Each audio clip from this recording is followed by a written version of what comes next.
Primer, quan som infants, ens fascinem mirant per primera vegada un pallasso que treballa al carrer, entrant per primera vegada en una sala de cinema, veient per primera vegada una actriu plorar sobre un escenari, patint per primera vegada pel funambulista que penja dalt d'un fil. Després, ens fascinem explorant, recercant l'obra inaudita, patint mentre mirem una pel·lícula de terror, cridant mentre crida la cantant i el guitarrista trenca una corda. En definitiva, ens fascinem. Hola, som l'Edu i el Guillem i estem encantats de convidar-vos al taller Atents a l'espectacle. Sí, i en aquest taller, que vol ser més que un taller, el que farem serà tornar a fascinar-nos per les obres escèniques i les obres cinematogràfiques.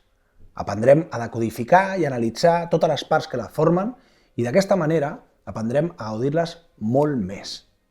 Perquè això no és el mateix que això, Ni que això! ni que això. I a més, després de tot aquest procés d'aprenentatge, si voleu i us ve de gust, tindreu l'oportunitat de participar dels processos de selecció de la programació del centre. I això, poder decidir què voleu veure, què voleu tenir sobre l'escenari del centre, obres de teatre, obres cinematogràfiques, pot ser molt i molt emocionant, us ho assegurem. Així que, si us animeu, ens veiem.